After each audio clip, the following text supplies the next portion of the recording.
Patricia Morgan, the new board president, cleared her throat. Marcus Reed has information regarding property rights and water access. I walked to the microphone. Every eye followed. Most of you know me as the difficult neighbor who wouldn't stop fishing, I began. Serafina Hayes spent months trying to drive me off my property, and eventually committed environmental terrorism. Serafina shot up. That's slander. I never. Sit down, Ms. Hayes, Deputy Reynolds ordered. I held up my grandfather's 1958 deed. This document includes one specific paragraph. All water rights, surface and subsurface to the underground spring system and tributaries thereto in perpetuity. In plain English, I own the water rights to the entire aquifer feeding this subdivision. Every drop from your taps for the last 15 years legally belongs to me. The room erupted. Anger, shock, fear. I held up my hand. I'm not here to bankrupt anyone. I'm waiving all back payments, that $30 million. You won't owe me a dime. A wave of profound, exhausted relief washed over their faces. But Serafina Hayes poisoned my lake, destroying 70 years of family heritage and contaminating water that belongs to me. Then she covered it up while your children got sick. Ava stood. Ms. Hayes faces federal environmental destruction charges, state illegal dumping and embezzlement charges, and civil property damage charges. We have video evidence, recorded bribery attempts, and documentation. Deputy Reynolds walked toward the stage. Serafina went ghost white. This is a setup. He contaminated his own lake to frame me, she shrieked. Ma'am, I have an arrest warrant for environmental crimes and obstruction of justice. The room exploded as the deputy cuffed her.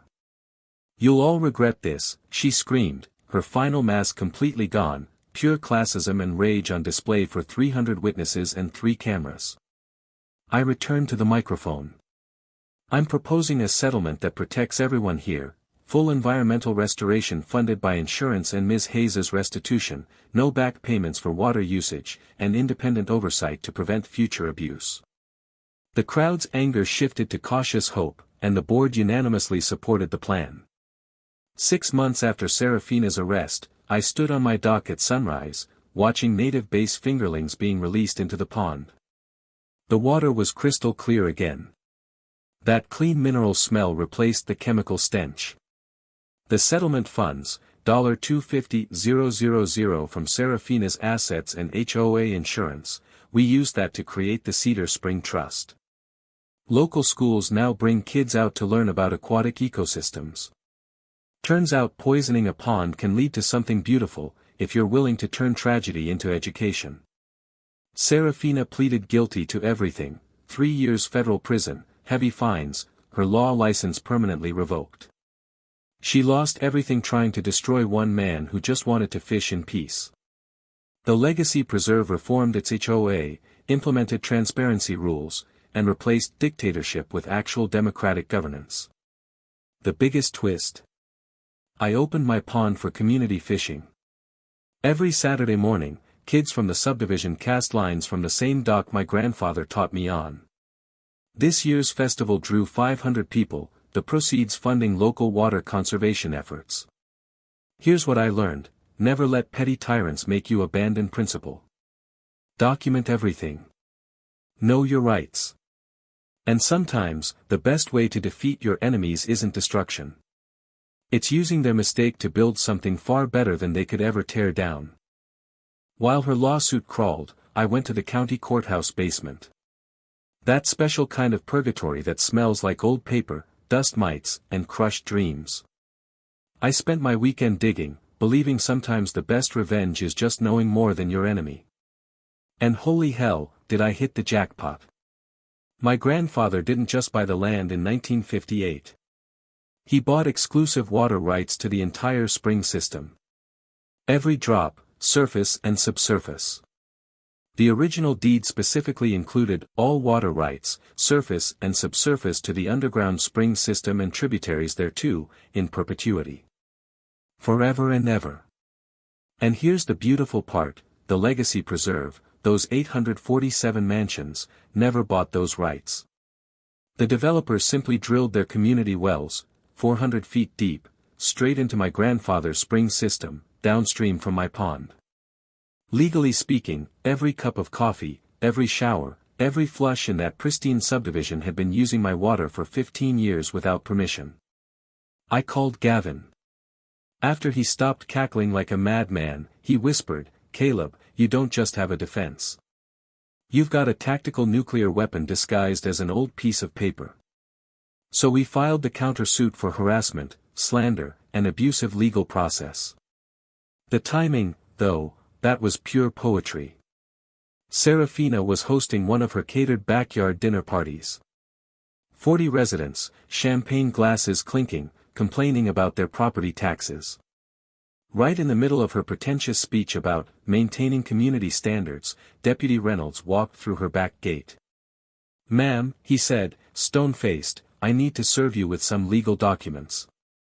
The 40 conversations stopped dead. Serafina's perfectly manicured hands trembled reading the papers. The foundation on her face couldn't hide the absolute pallor when she realized what she was holding. "This is harassment," she shrieked. That redneck is trying to intimidate me with frivolous lawsuits." The mask slipped. The refined lawyer was suddenly a suburban tyrant having a meltdown. Her guests suddenly remembered urgent appointments. It's amazing how fast rich people can run when someone starts screaming about rednecks at a catered party. But that humiliation just made her more dangerous. A few weeks later, after I was out of town visiting family, I came home to the stench. That sharp, metallic, chemical smell. The general was floating 20 feet from the dock, bloated. 200 other fish, an entire ecosystem assassinated overnight because one woman couldn't stand watching someone enjoy their own damn property. My hands were shaking, not from fear, but from a cold, absolute resolve. I called the county emergency hotline. Officer Jim Patterson arrived with analysis equipment that looked like it belonged on Mars. "Industrial-strength copper sulfate poisoning," he confirmed, his voice tight. "Whoever did this didn't just kill your fish, Caleb. They sterilized the entire ecosystem for years. This is felony destruction of property." But while he reviewed Mrs. Henderson's doorbell camera footage, which clearly showed a Clearwater Solutions truck arriving at 2 a.m., my electrician's brain was connecting the dots. I knew the subdivision's utility system intimately. My lake feeds their wells. The same aquifer, the same water source, the same industrial toxins now heading straight for 847 unsuspecting homes. I rushed samples to an independent lab the next morning. The results made my blood run cold. Copper sulfate levels 4 times higher than EPA's safe drinking water standards. Serafina hadn't just poisoned my lake, she had contaminated her entire neighborhood's water supply. Every faucet, every shower, every ice cube maker in the legacy preserve was now serving up industrial poison. Sweet, metallic karma. I assembled my strike team.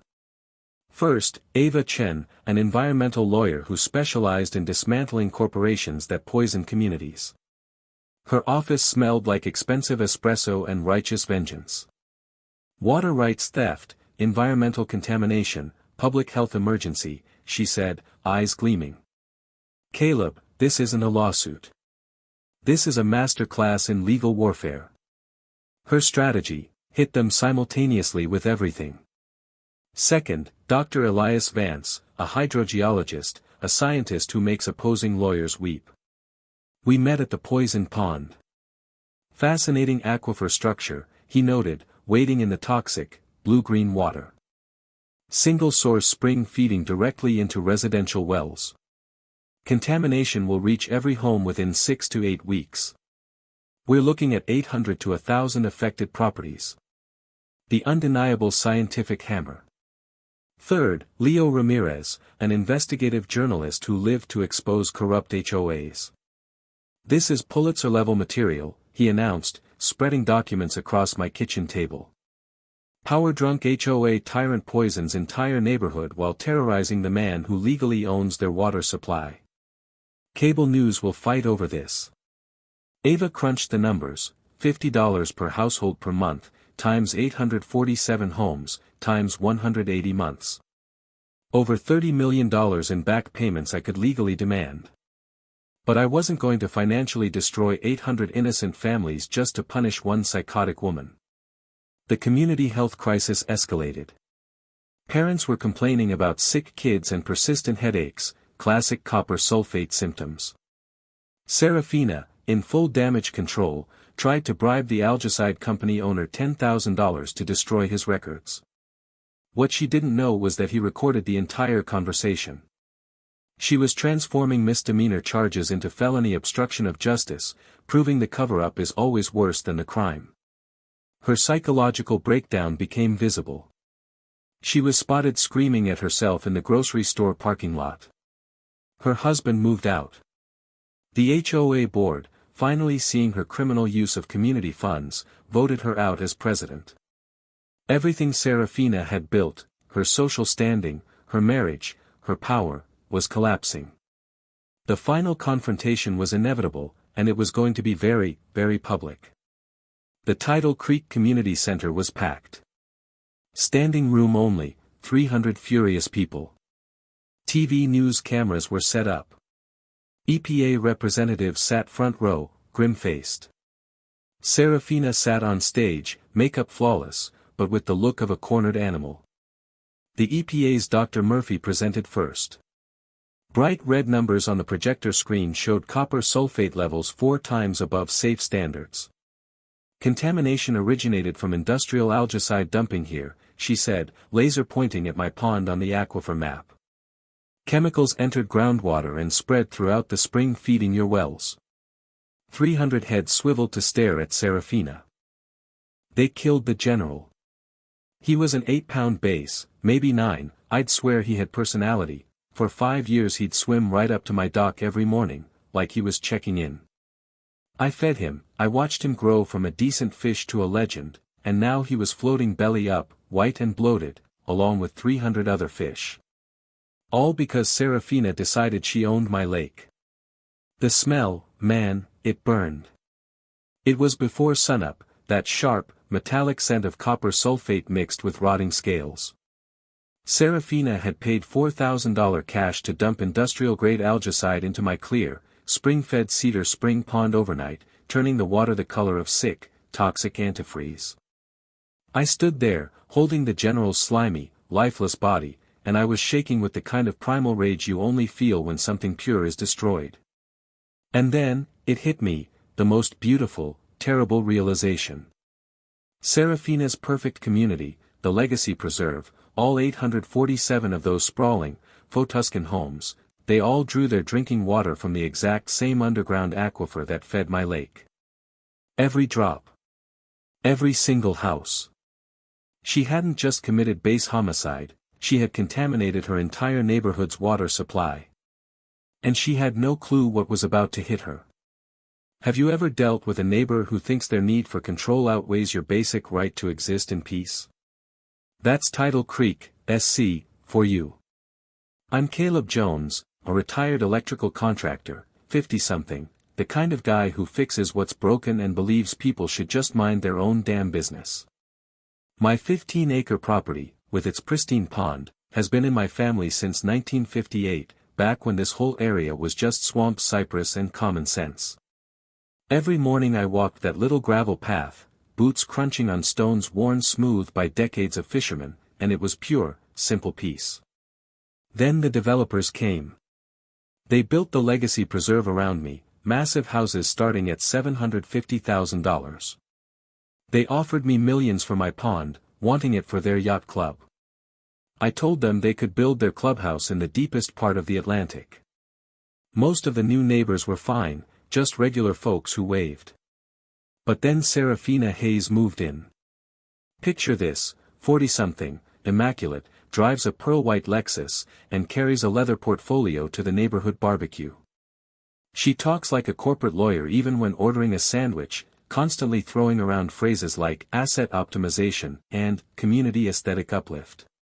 The kind of person who probably schedules joy.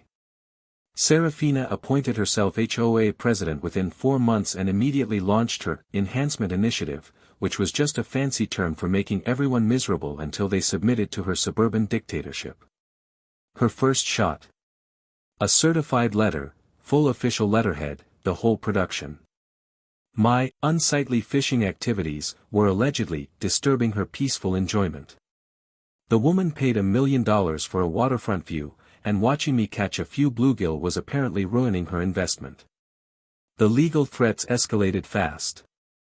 She claimed my dock, built in 1968, violated aesthetic covenants written in 2012. I called my lawyer buddy, Gavin Wells, who nearly choked on his iced tea laughing. "Caleb," he said, "property that predates HOA establishment cannot be subject to retroactive covenants. Your deed date is your legal shield, brother. She's bluffing." When intimidation failed, she filed a false complaint with the county about my illegal dock structure. The poor inspector drove out, looked at my yellowed but rock-solid 1969 permits, and just apologized for wasting my time. That's when her true, nasty nature revealed itself. Every morning I'd head down to fish at 6 a.m., and suddenly Serafina needed emergency landscaping. Leaf blowers, chainsaws, industrial mowers, screaming right along her property line. The diesel fumes would drift across the water, mixing with the honeysuckle, turning my peaceful morning into a highway construction zone. I kept fishing. Some things are worth defending, even against a suburban tyrant with too much money and too little sense. She then hired the most expensive surveyor in 3 counties, pure harassment with a $6,000 invoice. They spent 6 hours measuring the exact same boundary my grandfather marked with concrete posts back in the 50s. 3 days later, the registered letter arrived. My dock extended exactly 6 inches onto community water rights. 6 inches. And she filed an actual lawsuit in county court for property encroachment. This woman was committed to ruining my life over half a foot of weathered lumber.